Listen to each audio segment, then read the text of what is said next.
respecto a la relación entre los idiomas y los museos, ¿no? Me parece que habría que preguntarse, por una parte, cuáles son los idiomas que están presentes en los museos, ¿no? En general, las presentaciones que se han dado en este taller han hablado de idiomas diversos, ¿no? Desde idiomas implícitos hasta idiomas muy explícitos, ¿no? Que están insertos en el museo. Y hay respuestas muy diversas, ¿no? Se han ofrecido respuestas muy diversas. En algunos casos, idiomas que no nos imaginábamos aparecieron, ¿no? Los idiomas de señas, por ejemplo, que no, digamos, estuvieron en la presentación de Montserrat la mañana de hoy, estuvieron en la presentación de la compañera de Japón, el primer día del taller. Entonces, estos lenguajes, estos idiomas, se incorporan, no se incorporan, ¿cómo podemos comenzar un proceso de ampliar el número de idiomas preguntándonos por estos registros? Desde un punto de vista lingüístico, desde luego, podemos estar hablando de la necesidad o no necesidad de incluir a los idiomas dominantes, el español en América Latina, el inglés en Norteamérica, francés también, y en otros espacios en Polonia, por ejemplo, el polaco, el alemán, el ruso, ¿no? La pregunta es, ¿los incorporamos? ¿No los incorporamos? ¿Cómo los incorporamos? ¿No?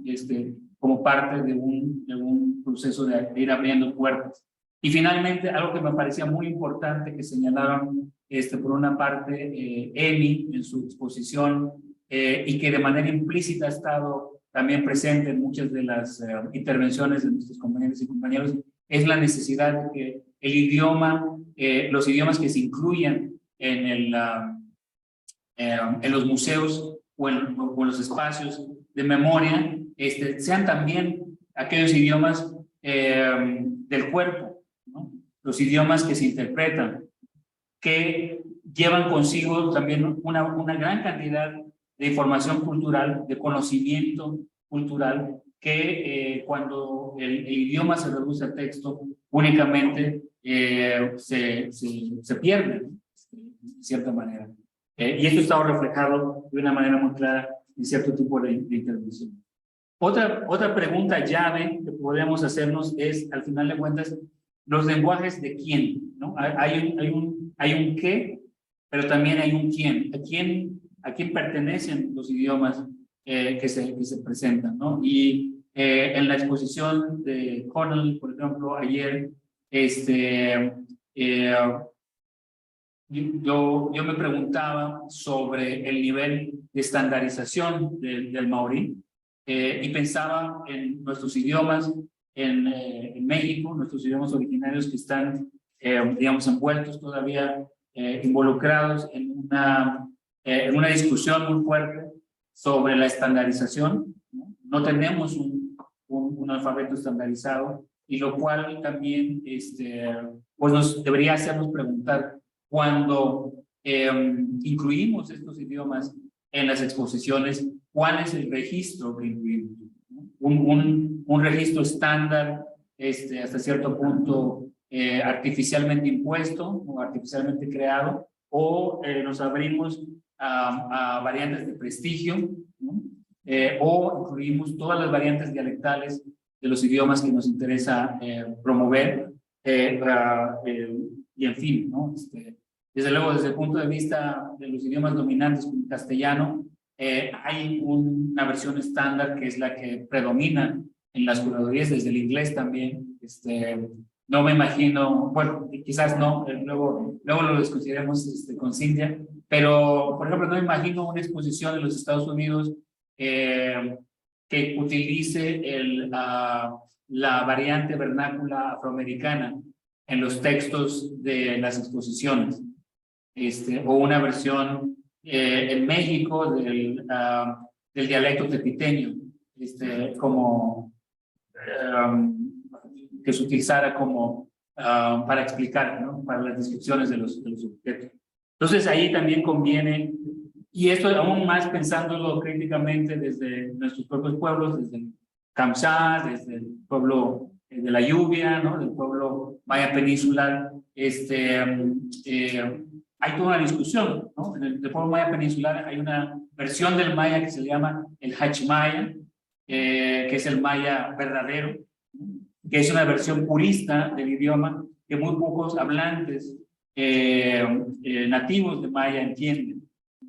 Entonces, si la exposición es para hablantes nativos, usar esta variante del Hachmaya, del maya verdadero, parecería ir a contracorriente de lo que uno quiere hacer. En fin, son preguntas que me parecen importantes a hacer y que creo que dentro de las exposiciones hemos tenido pocas oportunidades de reflexionar acerca de ellas, ¿no? Creo que las hemos comentado en algún momento. Recuerdo que Tomás preguntó en algún momento si la versión del idioma era estandarizado o no, y la tendencia a usar versiones estandarizadas artificialmente impuestas.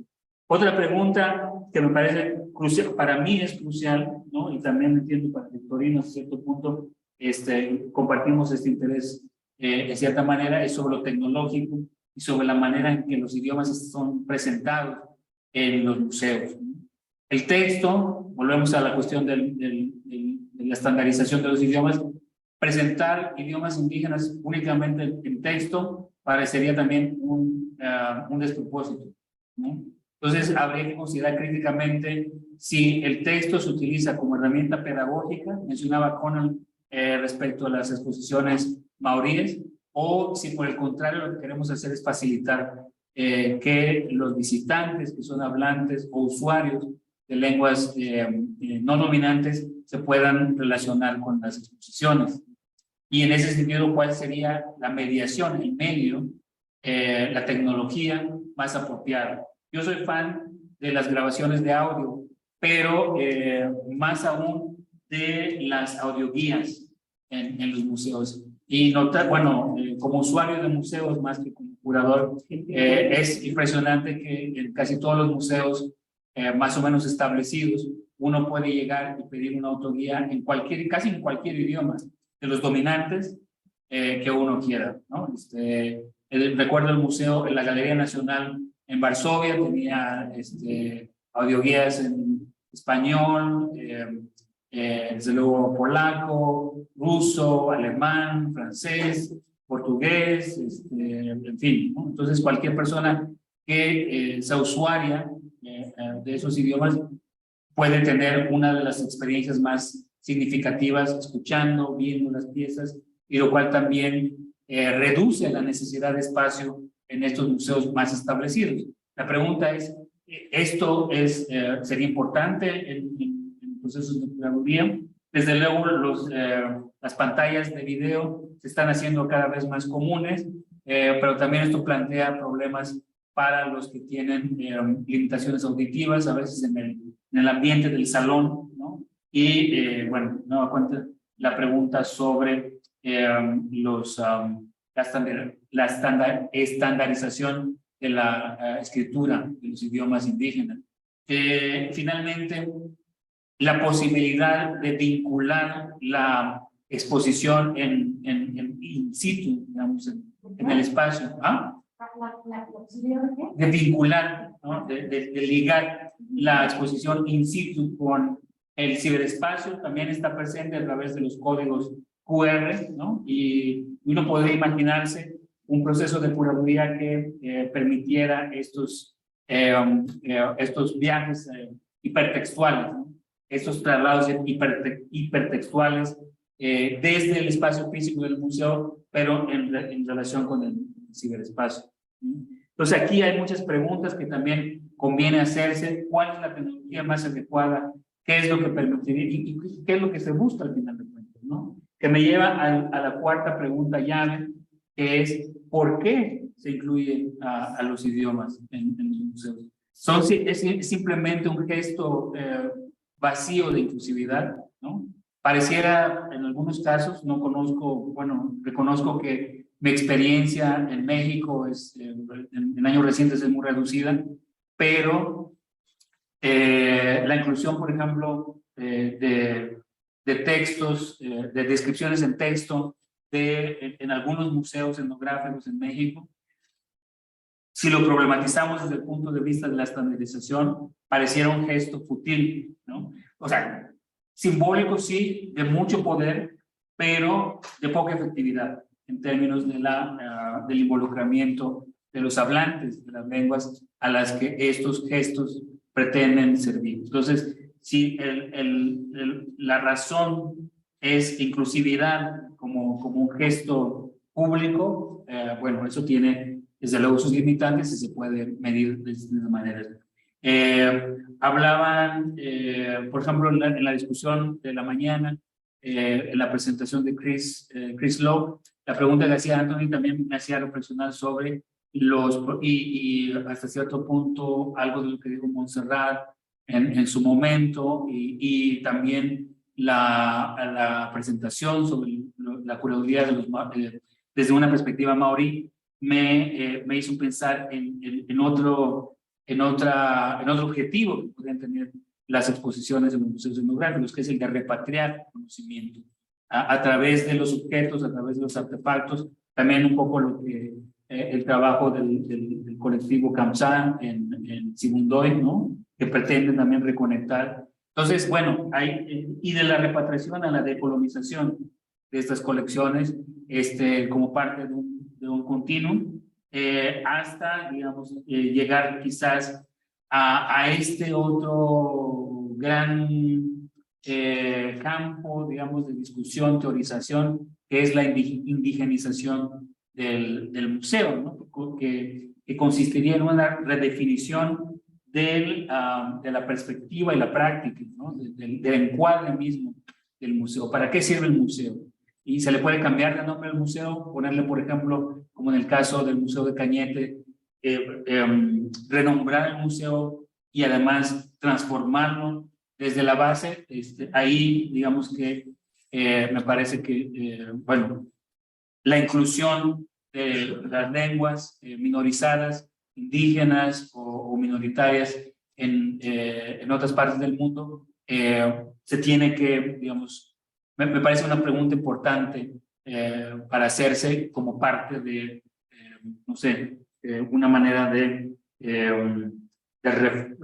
reformular a los museos. This is a very simple idea where I think museology, anthropology, tangible anthropology of tangible objects can very smoothly relate to linguistics as anthropology of intangible language part of community and human being, isn't it? That's my very basic thing, especially in case of individual museums, which are so important because they are expressions of tangible and intangible identity.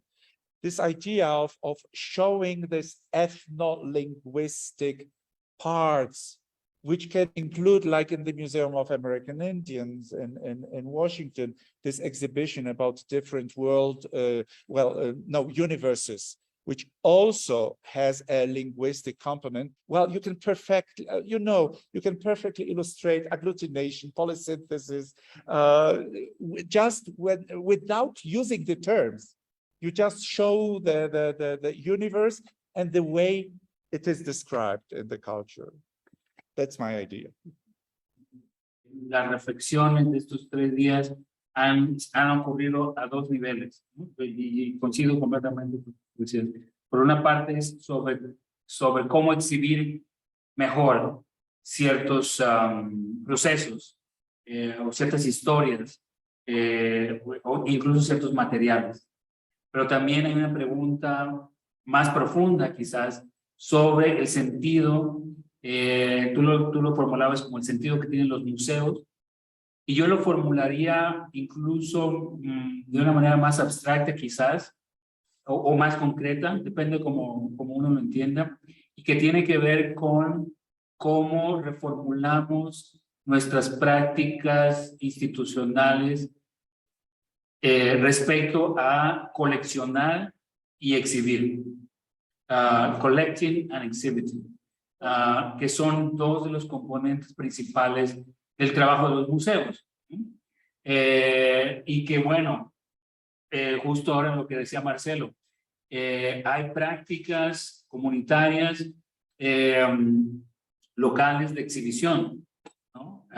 Que todos tenemos, todos los pueblos tenemos, incluidos los pueblos occidentales, ¿no? Si uno va a una casa en la Ciudad de México, en el barrio de la Roma, y entra a una casa de una señora de 70 o 80 años, uno va a encontrar una exhibición de objetos de cerámica, ¿no? En la sala de la casa. Lo digo porque tengo tías ¿no? que de esa manera exhiben su historia personal. Y se trata de cómo ampliamos o cómo abrimos la cuestión del coleccionar y del exhibir. Cuando Magda estaba haciendo su presentación, yo me quedaba pensando, y justo lo que tú decías de que los polacos no tuvieron colonias, pero sí que tenían objetos obtenidos a partir de una relación de desigualdad, en tanto que europeos blancos gozaban de un privilegio que les permitía extraer por cualquier medio, y estoy seguro que no eran medios ilícitos en muchos de los casos, pero esa diferencia de poder pues sí que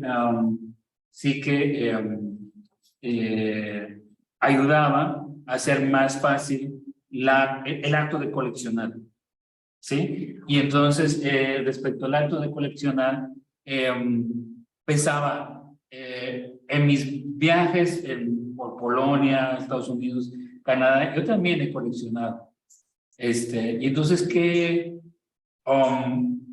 si yo decidiera hacer una exhibición, si yo decidiera construir un museo etnográfico de los mayas que han viajado por el mundo y que han coleccionado, ¿cómo se vería? Bueno, un poco lo que también la provocación que decía Anthony, ¿cómo se vería eso? ¿No? Exacto. Y entonces, ¿cómo entender? Y creo que muchas de las preguntas de repatriación tienen que ver también, muchas de las demandas de repatriación tienen mucho que ver también con lo desigual que ha sido el acto de coleccionar.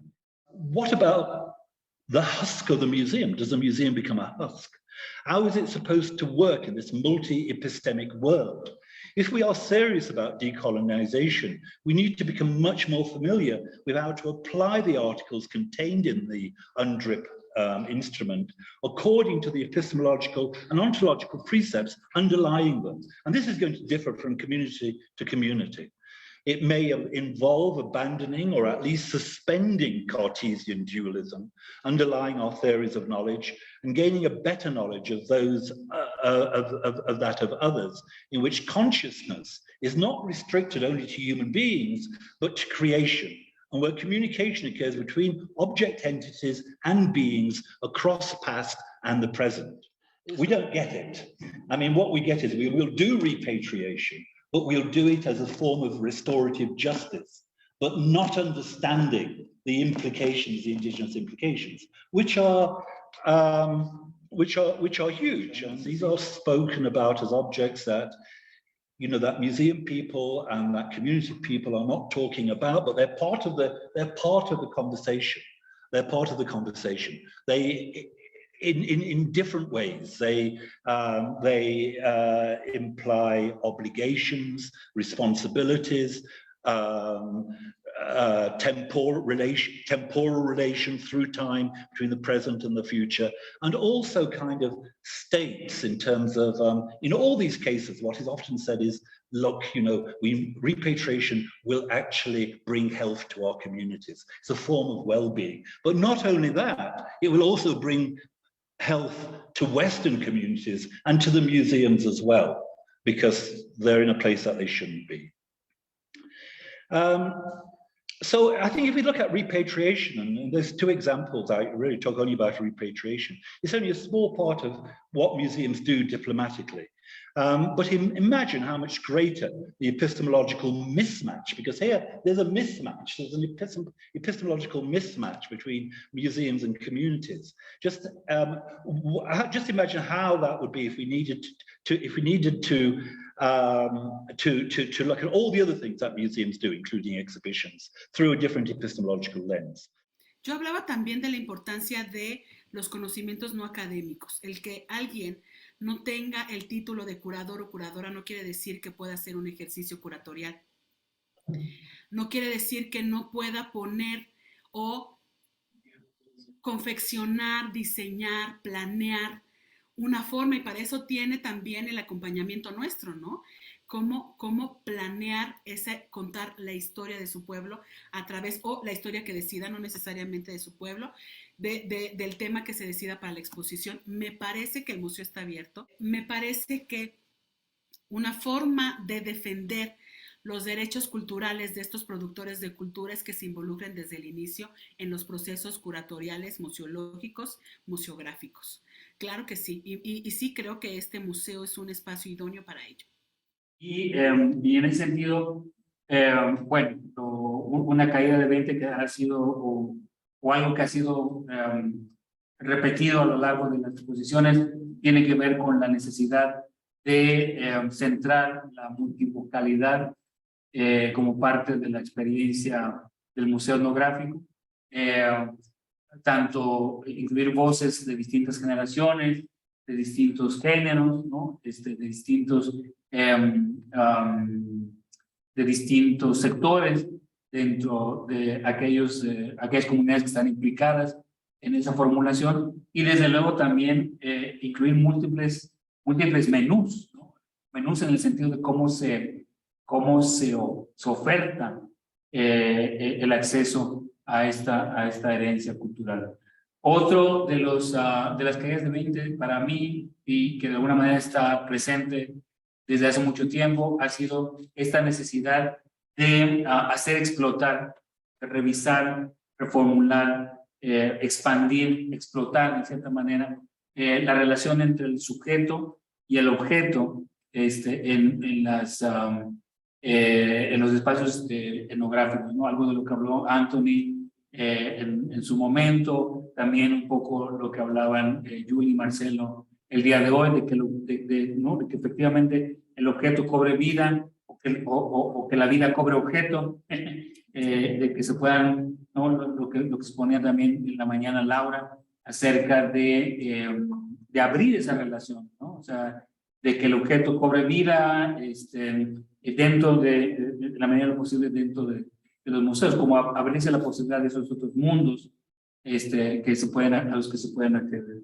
Otra caída de 20 importante ha sido dentro de la exposición, esta caída de 20 ha sido gracias a la exposición de Thomas, sobre qué es lo que quizás permitiría hacer más efectiva o más orgánica la inclusión de los idiomas en los museos, en los espacios museográficos.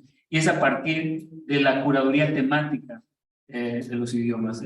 Thomas mencionaba cómo el Museo de la Lengua Greca utilizaba la actividad del pastoreo de cabras, ¿no? En el caso de Vilamovice es el traje típico, el traje tradicional, y en el caso de la lengua Manx se trata de las biografías de las personas y cómo eso permitía introducir de una manera orgánica, hasta cierto punto, el idioma dentro de la experiencia del museo. Me parece un aprendizaje muy importante que me parece que hay que remarcar como historia interesante.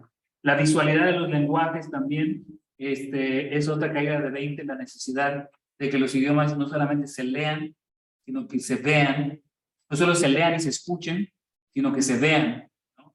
A través de la gestualidad. Ese también es un punto que remarcaba Emi en el trabajo de documentación de la lengua Wausha, cómo se privilegian aquellos ejemplos de narrativa donde el cuerpo del narrador está presente en el video, ¿no? De manera que eso pueda ser parte de la documentación también de una manera importante. Y desde luego algo que que tiene que comenzar a ser parte cada vez más de nuestras maneras de entender a las lenguas originarias, es la existencia de lenguajes de señas también en los pueblos originarios. Hay trabajos sobre la lengua maya peninsular, que tiene su propia lengua de señas, lenguaje de señas, el lenguaje de señas nativoamericano, otros muchos idiomas que tienen también su propio lenguaje de señas.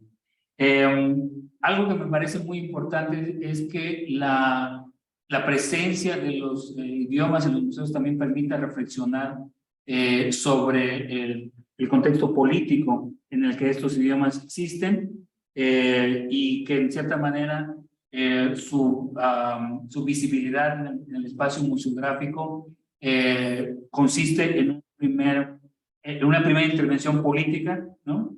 Pero que no acaba ahí, porque más allá del museo el estigma en contra de los idiomas originarios, sobre todo en América Latina, pero también en otras partes del mundo, en Polonia, en Italia, en Gran Bretaña, en España, etcétera, continúa existiendo más allá del museo. Entonces, ¿cómo reflexionar acerca de esta situación política de los idiomas más allá del museo, o incluso dentro del museo mismo?